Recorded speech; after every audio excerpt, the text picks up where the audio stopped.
Талас шаарындагы медициналык колледждин базасын чыңдаш керек. Бул максатта бүгүн Жогорку кеңештин депутаты Марат Мураталиев жана Альянс Алтын компаниясынын кызматкерлери окуу жайдын эмгек жамааты менен жолукту.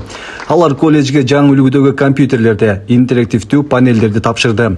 Буга чейин эл өкүлү Марат Мураталиев Альянс Алтын компаниясына кайрылып, компьютерлерди алып берүү сунушун компания колдоп берген.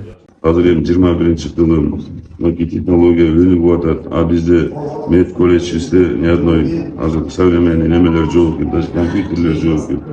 Анан ошо эжекелер мага ушинтип айткандан кийин кой деп барып суранып өткөндө бир партиясын алып келип берип кеткенбиз тоже. Сурангандан анан кечээ мен Жерби алтынга буга катышастырып өзүм кайрылып директору жок ушундай болуп атат. Таласта алтын чыгып атса биздин иштей турган студенттерибиз окуп атса там ничего нет, бир жардам берип койчу десем, Марат Молдоевич с удовольствием деп булар катын берип, мынакей бүгүн алып келип тапшырып атабыз. Аларга да рахмат Жерби алтын компаниясынын директоруна, ошол жерде жамаатына баарына. Анан ошондой эле эжекелердин айтканынан министрди алып келдим.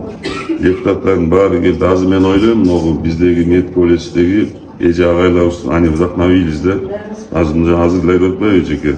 Кудай буюрса биз да стимул алдык, иштейбиз деп. Эми азыр мамлекет тарабынан Кудай буюрса кечээ сүйлөшүп келдим. Минздравга да министр менен сүйлөштүм. Эми жуманын аягына чейин жана 5 миллион ички ремонт накопленияларды иштебейт экендерди. Ну как-то учатся да. Ошолордун баарына которулат дейли, азыр анда барып контролдоп турам. Ошол учурда биздин ыйгарымдык өкүлгө да кат берди. Кечээ да айткан барып сметаларын алып коюп берсең, губернатор да не против азыр ошонун сырткы немелерин жасаганга деп. Азыр ошол эки акчаларын барып чогуу келип калса, мед училищебизди нормальный немеге руслага салып койсок, бүтүн современный технологиялар менен окуса балдарыбыз. Бул жерде дагы проблемалар бар. Аз быйыл ушул ремонтторун, сырткы ички ремонтторун жакшыраак жасап алсак, анан министр менен өткөндө келгенде сүйлөштүк. Кудай буюрса, может до конца года, наркы жылга чейин жерде бизде кыздар окуйт да көбүнчө. Мен кышында көрөм, эшикте скульптура өтүп да. Азыр жерде жер бар, ошол жерге бир нормальный бир спортзал салып берип койсок, уже нет проблем. Анан кийин уже ойлонушубуз керек. Но технологический институтка бир факультет ачып, мен уже бул вопрос жогорку кеңеште көтөргөм, азыр дагы көтөрөм, компьютерге алып чыгып.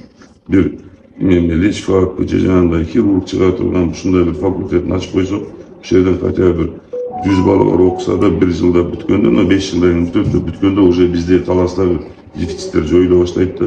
И буларга да жеңил болот. Там квартира иштеп, общежитие жашайт, үйлөрүнөн барып эле окушуп, ата-энеси тынч болот. Ошентип бүгүн Талас медициналык колледжи 5 жаңы заманбап компьютер жана 2 интерактивдүү панелдүү болушту. Каржылоо Альянс Алтын компаниясынан жүргүзүлдү. Бул жардам билим берүүгө мыкты шарттарды түзүүгө багытталган. Бүгүндө Альянс Алтын компаниясынын ошо жогорку кеңештин депутаты Марат Молдоновичтин кайрылуусу да болгон экен. Бул жердин колледждин да жетекчилиги кайрылган экен.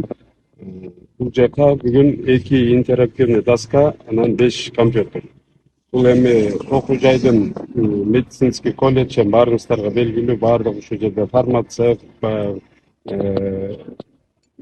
медиктер жакшы ушул мамлекетибизге пайдасын именно жарандарыбызга жардам көрсөтө турган бир жакшы окуу жай да. Ошол үчүн бул компаниянын атынан бүгүн бир жакшы белек болду деп ойлойм да. Талас медициналык колледжи 1955-жылы уюшулуп, кийин ушул имаратка көчүрүлгөн. Бул жер өзү негизи жатакана болчу, кийин окуу жай болуп өзгөртүлгөн. Бүгүнкү жетекчилик колледждин көйгөйлүү жерлерин оңдоого аракет кылууда. Антпесе эски имарат капиталдык ремонтко муктаж болуп турат. Бүгүнкү күндө Талас медициналык колледжинде көйгөйлүү ушу материал техникалык базасында көптөгөн кемчиликтер бар. Бул жерде ал нерселер акырындык толукталууда. Жана ремонт иштерине азыр биз турган биринчи кабаты бул биз турган здание 1972-жылы курулуп колдонууга берилген. Ошондон бери толук капиталдык ремонт иштери жүргүзүлгөн эмес. Буюрса мынакей алдыда күтүп атабыз, мынакей жылытуу системасы толук алмаштырууну күтүп атабыз. Мынакей 5 миллиондон ашык сом сметасы түзүлүп, буюрса жакын күндөрү каржылоо болот деп күтүп атабыз. Жана ушул турган 4 кабат зданиябыздын, имараттын буюрса сыртын толук ремонттоп, капиталдык ремонттоп жана биринчи кабаттын ремонттоо иштери буюрса бунун да сметасы белгилүү болуп, буюрса жакын күндө каржылоону күтүп атабыз. Ремонт иштерине 4 миллиондон ашык каражат буюрса бөлүнүү күтүлүүдө. Бул жерде окуу 2 жыл 10 айга созулат. Айрым адистиктерди окутуу 3,5 жылга чейин барат. Ак халатчан болом дегендерди тажрыйбалуу мугалимдер окутат. Эми алар сабактарында заманбап компьютерлерди жана интерактивдүү панелдерди колдонушат. Учурдан пайдаланып колледждин эмгек жамааты, эл өкүлүнө жана компанияга ыраазычылык айтышты. Удачно айтканда нашему коллективу, да, бизде ответственный болуп, мы надеемся, что Алтын альянс дагы с нами тесно будет. Но бул деген достаточно, что биздин, допустим, коллективде оңолот экен, внешний вид оңолот экен, бизде завидовать эту отказ биякта угоден каждый день видит, какое мындай здание необычное деп, биздики де болот экен. Ушундай случай менен я хочу мындай айтып да, что биздин жаңы Алмазбек Шокмулович тоже много сделал, как молодой, да, что биз ответственны тоже и вам ответственность болот да. Я надеюсь, что биз эми окутабыз, еще лучше стать кандай. Вам большое спасибо. Мындан тышкары эл өкүлү Марат Мораталиев Айтматов районунун Аманбаев айылындагы мектепке дагы компьютердик жабдууларды алып берүү боюнча Альянс Алтын компаниясына кайрылган. Ал компьютердик техникалар аталган мектепте эртең менен 25 майда акыркы коңгуроо салтанатында тапшырылат. Жыйынтыктап айтканда Альянс Алтын компаниясы Аманбаев айылындагы мектеп менен Таластагы медициналык колледжге бул жолу 611 000 сом жумшады.